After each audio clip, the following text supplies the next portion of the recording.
Okay, students. So today we are going to start the effect of temperature on resistivity or resistance. ठीक है, सबसे पहले हम देखते हैं रेसिस्टिविटी ऑफ मेटल.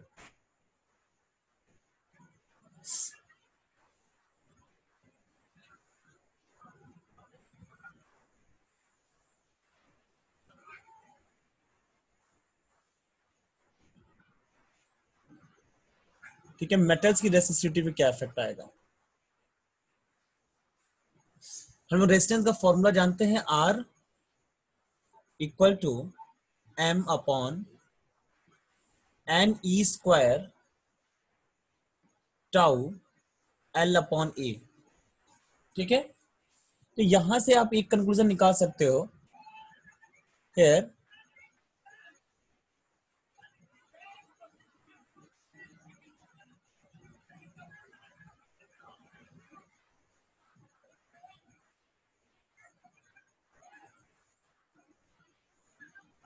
यहां लिखते हैं, here R is inversely proportional to the tau. Tau क्या है यहाँ पर, टाउ यहाँ पर रिलैक्सेशन टाइम है.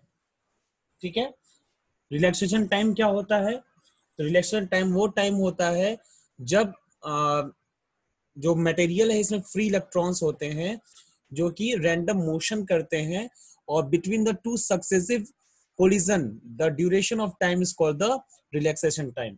दो सक्सेसिव कोलिजन के बीच में जो टाइम ड्यूरेशन होता है उसको बोलते हैं रिलैक्सेशन टाइम.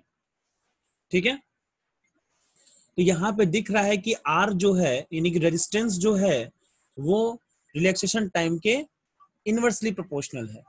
साथ ही साथ हम लोग ये भी फॉर्मूला जानते हैं, आर इज इक्वल टू होता है रो एल अपॉन ए. ठीक है, यानी कि रेजिस्टेंस और रेसिस्टिविटी एक दूसरे के डायरेक्टली प्रोपोर्शनल होते हैं. कहने का मतलब ये है कि जिस चीज का रेजिस्टेंस ज्यादा होगा, अगर उसका डायमेंशन सेम है तो उसकी रेसिस्टिविटी भी ज्यादा होगी. ठीक है, सबसे पहले रेजिस्टेंस के लिए देखा जाए. अब देखिए, जो रिलैक्सेशन टाइम है ये डिपेंड करता है टेम्परेचर पर. ठीक है, we know that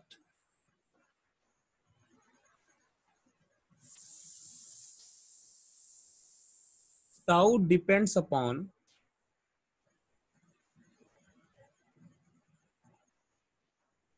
temperature.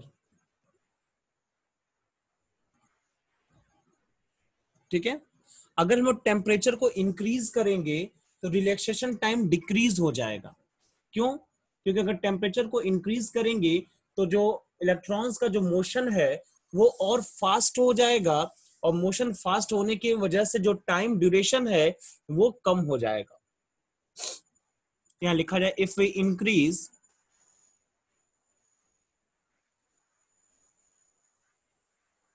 Temperature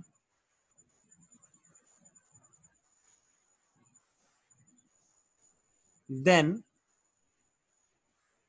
relaxation time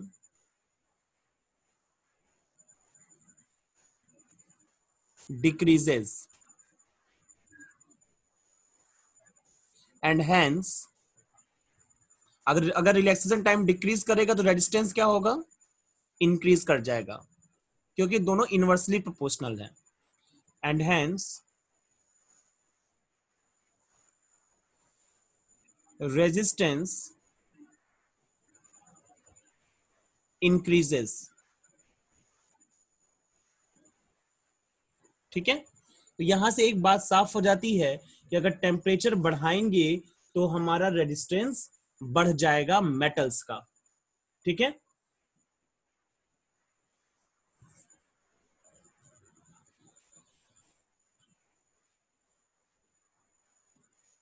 अब एक बात और देखा जाए.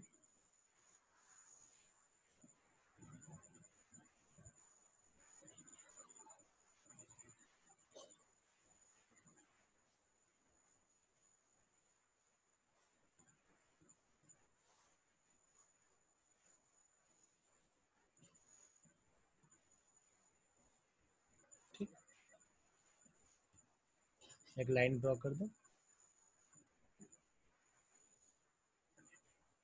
अब यहां देखा जाए, देखिए टाउ इक्वल टू क्या होता है, tau is relaxation time and time equal to क्या होता है, डिस्टेंस अपॉन स्पीड। ठीक है, तो अगर मान लीजिए टाउ रिलैक्सेशन टाइम है और लैम्डा फ्री पाथ है, मतलब मीन फ्री पाथ।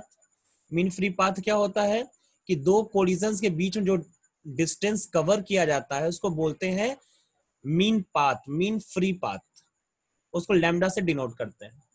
ठीक है, तो रिलेक्शन टाइम टाउ है तो टाइम इसको डिस्टेंस अपॉन स्पीड, और स्पीड कितना होगा, वी आर एम एस मान लेते हैं। आर एम एस मतलब root mean square value of velocity. ठीक है, तो टाउ इसको हो जाएगा लैम्डा अपॉन वेलोसिटी, मतलब कि डिस्टेंस अपॉन स्पीड। ठीक है, तो इस हिसाब से आपको क्या मिलेगा, R is inversely proportional to tau, and we can see here tau is inversely proportional to the VRMS, right? तो अगर इन्वर्सली का इन्वर्सली करेंगे तो क्या मिल जाएगा आपको, डायरेक्टली। ठीक है, and also we know that, क्या जानते हैं हम लोग, ये क्लास 11th में आपने पढ़ा होगा, VRMS is directly proportional to the square root of absolute temperature। ठीक है, तो यहां से क्या कंक्लूजन निकला, इन दोनों का अगर आपस में मिला दिया जाए तो यहां से कंक्लूजन ये निकलता है कि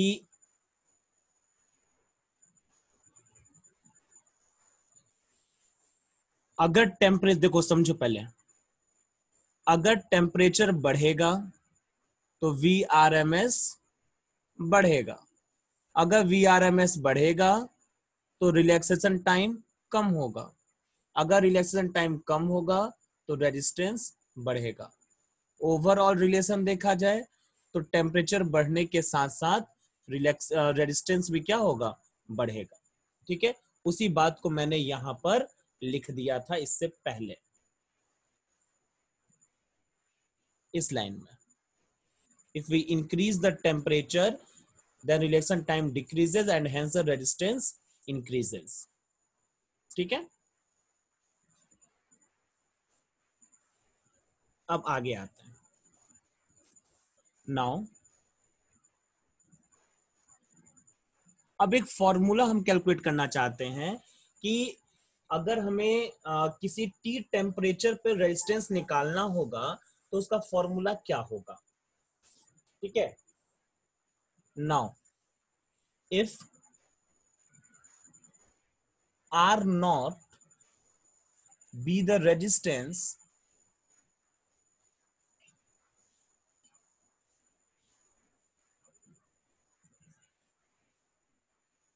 at 0 degree centigrade and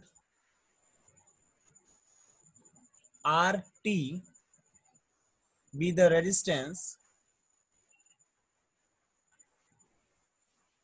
at T degree centigrade, then we have,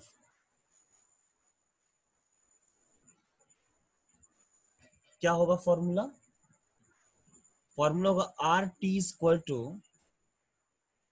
are naught 1 plus alpha T.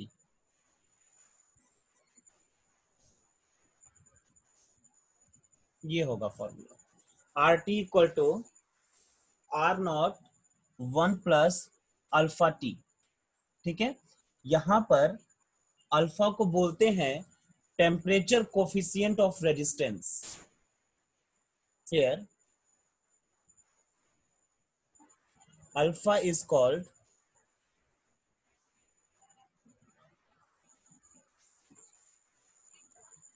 Temperature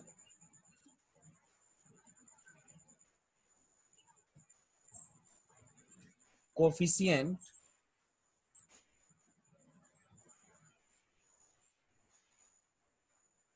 of resistance।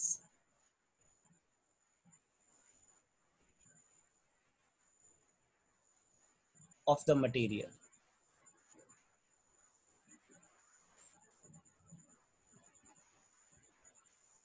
ठीक है, इसको इक्वेशन नंबर 1 बोल देते हैं।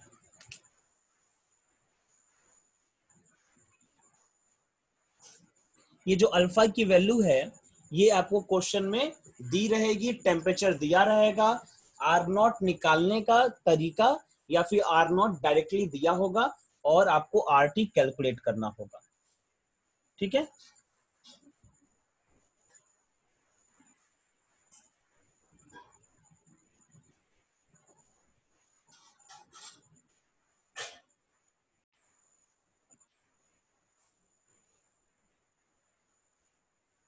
अब देखो ये एक अलग बात है, पर्टिकुलर केस है। फॉर मोस्ट ऑफ मेटल, सबके लिए नहीं, कुछ मतलब कि ज्यादातर मेटल्स के लिए, for most metals alpha having the value 1/273 पर डिग्री सेल्सियस। ठीक है, इतनी वैल्यू होती है ज्यादातर मेटल्स के लिए। अगर इसको यहां पुट किया जाए तो क्या मिलेगा, R T equal to R naught 1 + T/273। थोड़ा सा सॉल्व कर लेते हैं, ये होगा आर नॉट 273 + T/273। अब देखो, अगर डिग्री सेल्सियस में 273 ऐड कर दिया जाए तो किसमें बदल जाएगा वो, एब्सोल्यूट टेम्परेचर में। तो 273 + T को हम लोग लिख सकते हैं एब्सोल्यूट टेम्परेचर T अपॉन 273। यहां से एक रिलेशन आपको मिल सकता है, R T is directly proportional to absolute temperature. ठीक है, लेकिन ये मोस्ट ऑफ मेटल्स के लिए। ठीक, लो टेम्परेचर पे एक्चुअल मैंने ये ग्राफ ऐसे तो यहाँ डायरेक्टली प्रोपोर्शनल दिख रहा है, लेकिन लो लो टेम्परेचर पे ये जो ग्राफ है ये डिस्टर्ब हो जाता है, यानी कि अपना नेचर को चेंज कर देगा। ठीक है, जैसे एक ग्राफ मैं यहाँ ड्रॉ कर रहा हूँ, resistivity rho and the temperature T के बीच में for the copper metal, copper metal के लिए ड्रॉ कर रहा है। ठीक है, हाई टेम्परेचर पे तो डायरेक्टली प्रोपोर्शनल का रिलेशन शो करेगा। ठीक है, लेकिन लो टेम्परेचर पे क्या होगा, ये ग्राफ जो है थोड़ा सा कर्व हो जाएगा ऐसे, इस तरीके से। ठीक है, और एट एब्सोल्यूट जीरो टेम्परेचर पे ये आर नॉट इसकी रेसिस्टिविटी होगी, लेकिन एब्सोल्यूट जीरो टेम्परेचर पॉसिबल नहीं है। ठीक है, तो परेशान होने की जरूरत नहीं, मैंने बस ग्राफ को हम लोगों ने थोड़ा सा इंक्रीज कर दिया है। ये कह सकते हैं near to the absolute zero temperature, ऐसा बोल सकते हैं। ठीक है, ये कॉपर के लिए।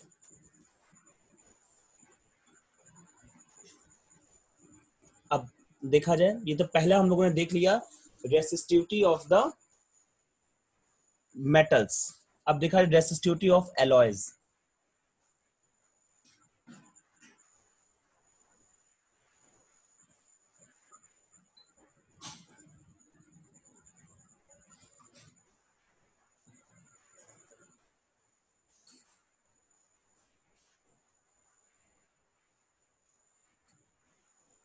ठीक है, एलॉयज की रेसिस्टिविटी पे क्या इफेक्ट पड़ेगा, the resistivity of alloys also increases with rise in temperature, but this increase is much smaller as compared to the pure metal।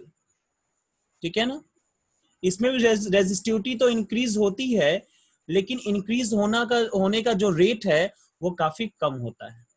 यहाँ लिख दिया जाए, the resistivity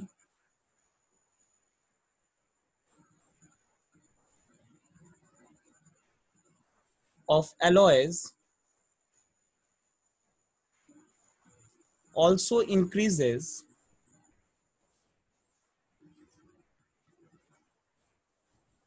on increasing the temperature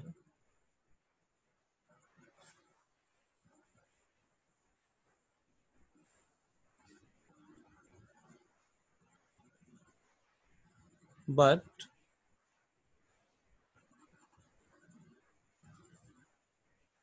this increase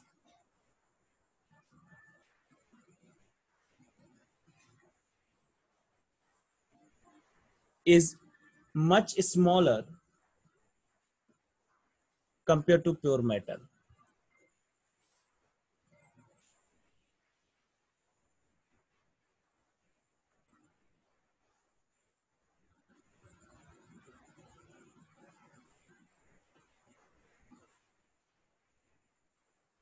ठीक है, तो अगर ये रेसिस्टिविटी काफी कम होगी, मतलब इंक्रीमेंट जो होगा काफी कम होगा, तो ग्राफ कैसा आएगा? इंक्रीमेंट किससे? स्लोप से ही तो पता चलता है ना, rate of change of the quantity. तो स्लोप क्या होगा इसका? कम होगा।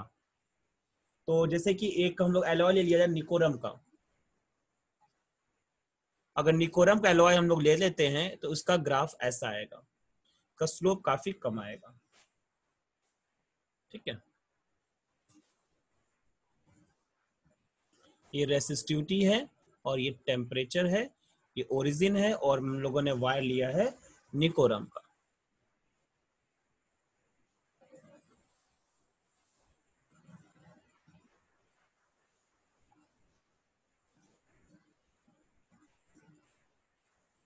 ठीक है, ये केल्विन में प्लॉट किया गया,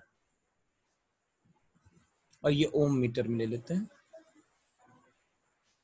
ठीक है, तो ये रेसिस्टिविटी ऑफ एलॉय हो जाएगा।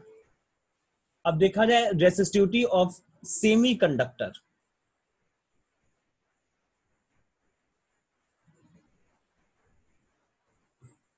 ये तीसरे नंबर का पॉइंट है।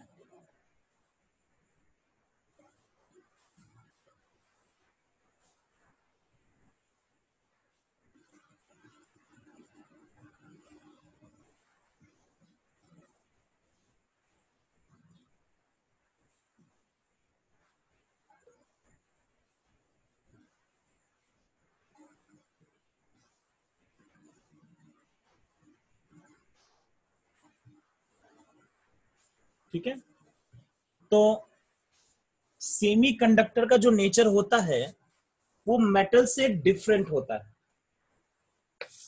यानी कि मेटल्स में क्या था, मेटल टेम्परेचर बढ़ा रहे थे तो रेजिस्टेंस क्या हो रहा था, बढ़ रहा था। लेकिन सेमी कंडक्टर में ये उल्टा होता है। सेमी कंडक्टर में अगर हम टेम्परेचर बढ़ाएंगे तो उसके साथ साथ उसका रेजिस्टेंस घटेगा। ठीक है, the resistivity of semi conductor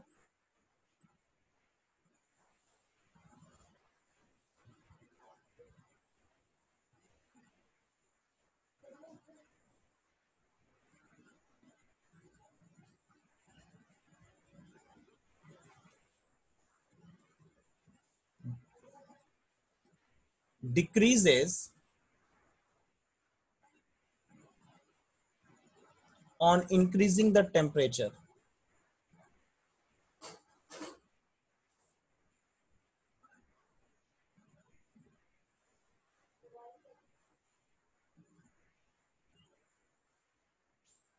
ठीक है, टेम्परेचर इंक्रीज करने के साथ इसका जो रेसिस्टिविटी होती है वो डिक्रीज करती है। इसके पीछे रीजन क्या है? इसके पीछे रीजन ये है,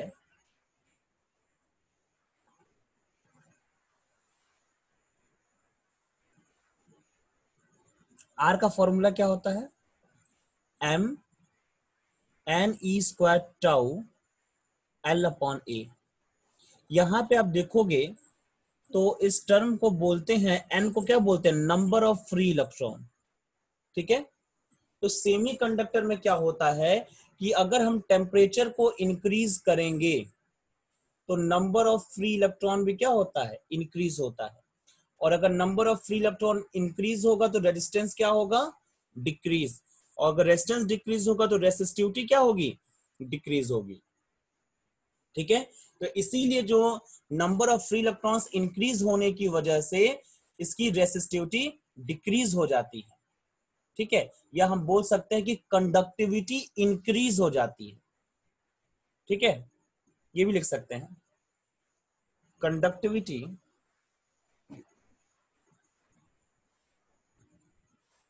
of semiconductor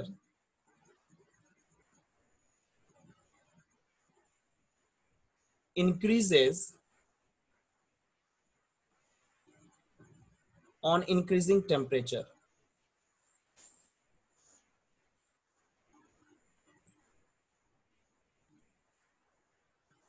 ठीक है, रेसिस्टिविटी कम होना, कंडक्टिविटी का बढ़ना एक ही बात है। ठीक है, अगर इसका ग्राफ ड्रॉ किया जाए तो कैसा मिलेगा? चलो ग्राफ ड्रॉ किया जाए।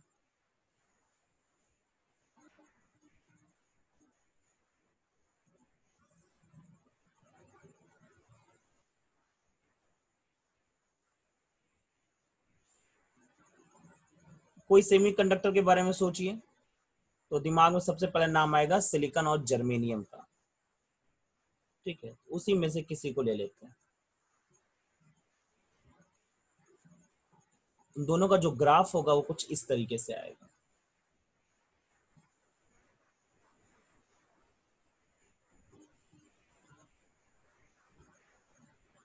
ठीक है, ये जर्मेनियम और सिलिकॉन, ये दोनों सेमीकंडक्टर। और भी होते हैं, ऐसा नहीं है कि इतने ही दो होते हैं, लेकिन जनरली इन्हीं का यूज किया जाता है। ठीक है, किसी भी डिवाइस को बनाने के लिए, इसलिए यही पॉपुलर है। ठीक, अब एक पॉइंट और,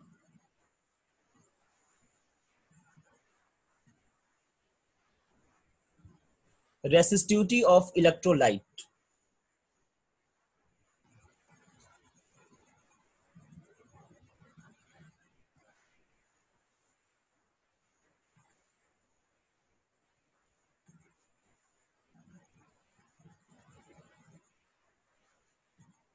ठीक है, इलेक्ट्रोलाइट्स के बारे में क्या होगा?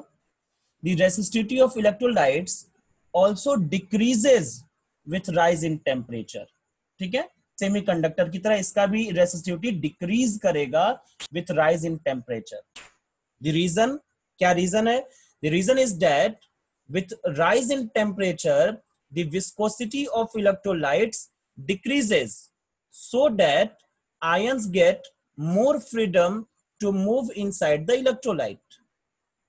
Hence, the resistivity of the electrolytes decreases. कहने का ये मतलब है कि जब आप टेम्परेचर बढ़ाओगे तो जो इलेक्ट्रोलाइट है उसकी विस्कोसिटी कम हो जाएगी। ठीक है, और जब विस्कोसिटी कम हो जाएगी तो जो अंदर जो आयंस हैं वो और फ्रीली जो है वो मूव कर पाएंगे, और जितने फ्रीली वो मूव करेंगे उतना ही कंडक्टिविटी अच्छी होगी, रेसिस्टिविटी कम हो जाएगी। ठीक है, the resistivity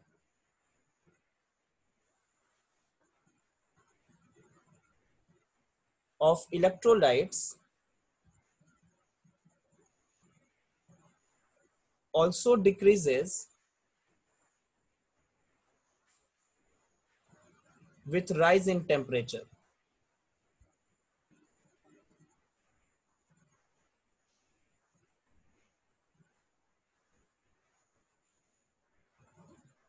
Reason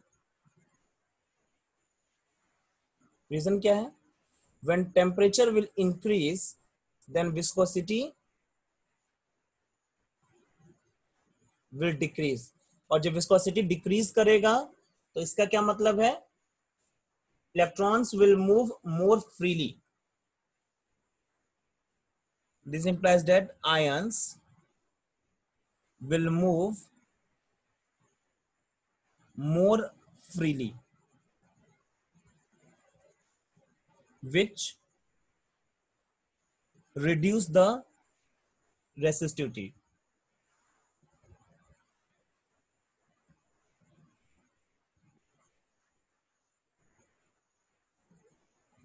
And hence conductivity increases.